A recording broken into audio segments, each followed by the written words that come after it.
तो हेलो दोस्तों, आज हम शुरू करते हैं फिर से चार्ट पैटर्न सीरीज को दोबारा से। ठीक है, आज मैं आपको बताऊंगा इसमें जो भी चार्ट पैटर्न्स हैं, जैसे फ्लैग एंड पोल हो गया, इन्वर्टेड फ्लैग एंड पोल हो गया, और डबल टॉप हो गया, डबल बॉटम हो गया, ये सब मैं आज आपको सिखाऊंगा। ठीक है, और एक दो पैटर्न्स और हैं, जैसे कप एंड हैंडल है, तो वो पैटर्न के बारे में बताऊंगा कि क्या लॉजिक होता है और कैसे वो वर्क करते हैं दोस्तों। तो चलिए शुरू करते हैं। तो दोस्तों सबसे पहले शुरू हम करते हैं डबल टॉप पैटर्न से। तो डबल टॉप पैटर्न क्या होता है? मार्केट एक नेगेटिव साइड से अप साइड को आ रहा होता है। ठीक है, धीरे धीरे मार्केट अप साइड आता है जिगजैग पैटर्न में। वो मैंने आपको पहले वीडियो में बताया था कि मार्केट हमेशा इम्पल्सिव वेव और करेक्टिव वेव में ऊपर आता है। ठीक है, अप साइड आके मार्केट किसी एक रेजिस्टेंस जोन को हिट करता है। यहाँ पर एक प्रीवियस रेजिस्टेंस जोन होता है। ठीक है, प्रीवियस रेजिस्टेंस जोन को हिट करता है।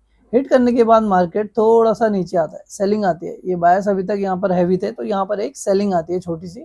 उसके बाद बायर्स फिर से कोशिश करते हैं मार्केट को अप साइड ले जाने की, लेकिन फिर से बायर्स यहाँ पर अप साइड नहीं ले जा पाते हैं।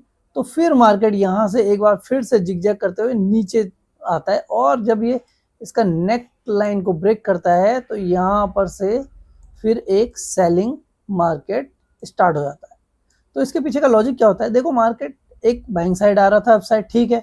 उसके बाद सेलर्स, यहाँ पर कुछ सेलर्स आए, क्योंकि यहाँ पर एक क्या था, रेजिस्टेंस जोन था, तो सेलर्स यहाँ पर आए।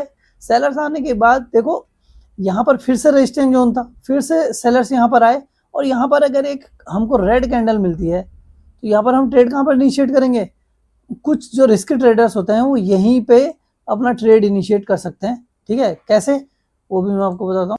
उसके लिए यहाँ पर एक रेड कैंडल, ठीक है, या तो एक रिजेक्शन कैंडल बने या तो एक बिग रेड कैंडल बने, जिससे कि एक कंफर्मेशन होता है कि मार्केट यहाँ इस जोन नेक लाइन तक तो जाएगा ही जाएगा। तो ये रेड कैंडल के साथ ही आप यहाँ पर एक ट्रेड इनिशिएट कर सकते हो। इसका रिस्क रिवॉर्ड क्या रहेगा? इसका रिस्क रिवॉर्ड हमारा काफी अच्छा रहेगा। जो लास्ट स्विंग है इसके ऊपर हमारा एसएल रहेगा, और जो नेक लाइन है यहाँ तक हमारा एक, यहाँ पर 1:2 का हमको टारगेट मिल सकता है। उसके बाद अगर ये नेक लाइन ब्रेकआउट होती है, ये ब्रेकआउट होने के बाद एक रीटेस्ट करता है, तो रीटेस्ट के बाद यहाँ पर से हम फिर से यहाँ पर से कुछ यहाँ पर पिरामिडिंग कर सकते हैं, और पिरामिडिंग करने के बाद मार्केट नीचे को जाएगा। तो ये जो डबल टॉप बना है इसको बोलते हैं डबल टॉप, या फिर इसको एम पैटर्न भी बोलते हैं। वैसे एम पैटर्न बोलना थोड़ा सा सही रहेगा, क्योंकि जब तक ये मार्केट इस नेक लाइन को ब्रेक नहीं करता है तब तक हम कंफर्म नहीं हो सकते हैं कि मार्केट में अभी सेलिंग आ गई है। हो सकता है यहाँ तक आए, यहाँ आधे में से ही फिर से बायर्स आ गए और मार्केट को फिर से ऊपर को ले जा सकते हैं। तो कुछ भी हो सकता है, लेकिन जब नेक लाइन का ब्रेकडाउन हो जाता है तो कंफर्मेशन के लिए एक रीटेस्ट जरूर होता है। रीटेस्ट यहाँ पर फिर से नए सेलर्स ऐड होते हैं। ठीक है, यहाँ पर क्या होते हैं, नए सेलर्स ऐड होते हैं। तो अब दोस्तों हम बात करेंगे डबल बॉटम की। ठीक है, ये कैसा पैटर्न है डबल बॉटम? डबल बॉटम एक बुलिश पैटर्न है। कैसा पैटर्न है? Bullish pattern. इससे पहले वाला जो डबल टॉप पैटर्न था वो कैसा था?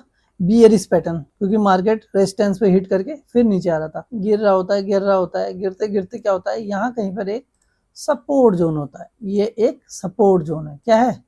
एक सपोर्ट जोन है। ठीक है, तो सपोर्ट जोन के बाद मार्केट यहाँ से एक बाइंग आती है। ये सपोर्ट जोन है। सपोर्ट जोन पे कुछ बायर्स यहाँ पर एक्यूमुलेट होते हैं कि मार्केट यहाँ से अपसाइड जा सकता है करके, लेकिन फिर सेलर्स क्या करते हैं? सेलिंग कंटिन्यू करते हैं। सेलिंग कंटिन्यू करने के बाद यहाँ पर से कुछ बायर्स फिर से ऐड होते हैं, क्योंकि ये एक सपोर्ट जोन होता है। तो जैसे ही यहाँ पर एक ग्रीन कैंडल बनती है, ठीक है, मान लो यहाँ पर एक इस तरीके से ग्रीन कैंडल बनी नीचे जो जिसकी वीक हो, ठीक है, तो यहाँ पर क्या कर सकते हैं आप? एक 1:2 का टारगेट ये नेक लाइन तक ले सकते हैं। ठीक है, यहाँ से यहाँ तक का टारगेट इस जोन का, और एसएल कहाँ रहेगा? इस जोन के नीचे। तो यहाँ तक एक छोटा सा टारगेट हो गया, और अगर इस जोन को ब्रेक आउट इसने दे दिया और रीटेस्ट करने के बाद फिर से ये अप साइड को जा सकता है। ऐसा क्यों होता है? क्योंकि देखो, सेलर्स ने पूरी जोन लगा दी अपनी। पहले एक बार सेलर्स यहाँ पे कोशिश की, ठीक है, नीचे ले जाने की, तो बायर्स आ गए सपोर्ट जोन पे। फिर से सेलर्स ने दोबारा कोशिश की तो दोबारा से बायर्स आ गए, और अब सेलर्स का एसएल कहाँ पे है? इस जोन पे। ये नेक लाइन है, यहाँ पर सेलर्स अपना एसएल रख देंगे। तो यहाँ पर कैसे होगा कि जो सेलर्स थे उनका जब एसएल हिट होगा तो वो क्या बनेंगे? बायर्स बनेंगे। और जो बायर यहाँ पर यहाँ पे एंट्री किए थे, यहाँ पे एंट्री किए थे, वो दोबारा से अपनी एंट्री को मजबूत करेंगे, दोबारा से बाइंग करेंगे। और कुछ नए ट्रेडर्स जो यहाँ पर देखेंगे कि भैया ब्रेकआउट हुआ है, तो वो भी अपनी एंट्री यहाँ पर बनाएंगे, वो भी बाई करेंगे। तो यहाँ पर ट्रिपल तरीके से एक फोर्स मिलता है मार्केट को, और ये अपसाइड को मार्केट जाने के चांसेस हाई होते हैं। और ये मार्केट बनेगा कहाँ पे, ये हमेशा सपोर्ट जोन के आसपास बनेगा, डबल बॉटम।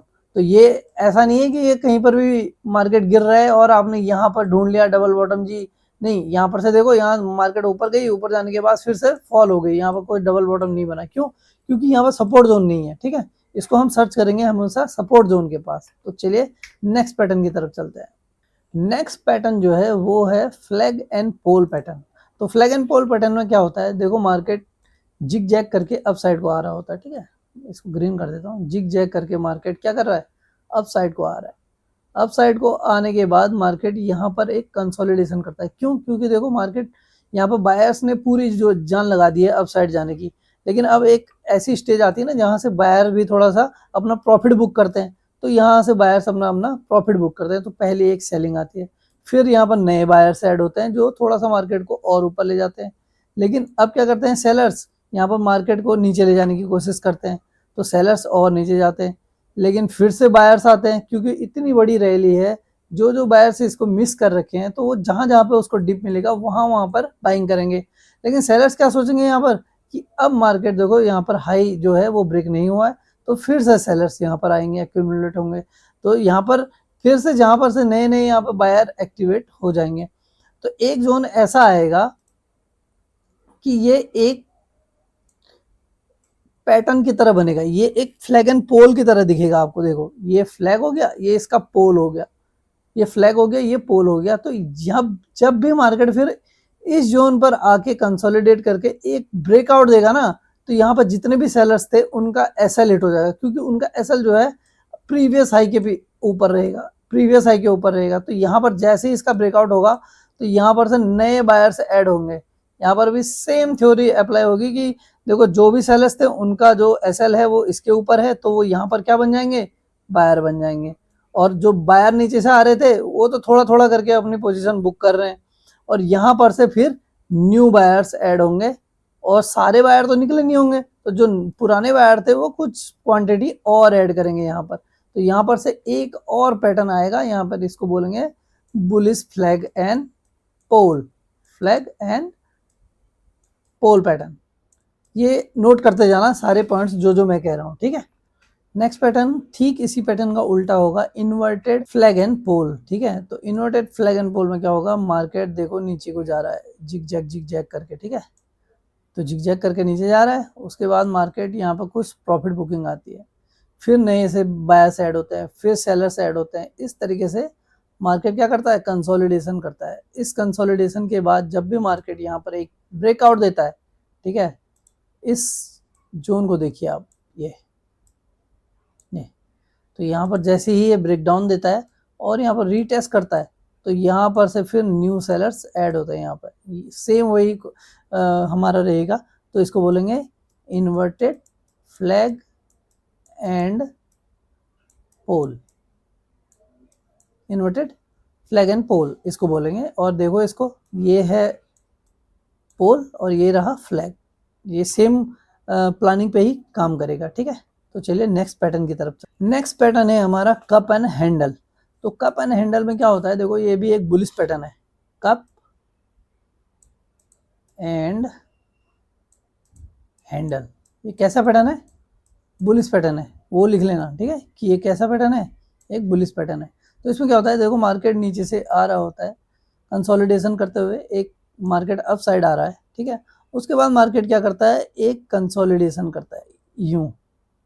ये हमेशा परफेक्ट नहीं बनता है, लेकिन एक कंसोलिडेशन करता है जो कि एक कप के आकार में होता है, और उसके बाद एक छोटा सा हैंडल बनाता है। हैंडल बनाने के बाद यहाँ पर ब्रेकआउट होता है, एक रिटेस्ट होता है, और उसके बाद मार्केट फिर से अपसाइड जाता है। ठीक है, तो इसमें देखो ये क्या बना है, एक कप की तरह बना है, और ये इसका एक हैंडल की तरह बना है। देखो, और ये क्या है, ये इसका जोन है, नेकलाइन जिसे कहते हैं। ठीक है, ये क्या है, नेकलाइन। और ये क्या बना है, कप, और ये क्या बना है, हैंडल। तो इसे क्या बोलेंगे, कप एंड हैंडल।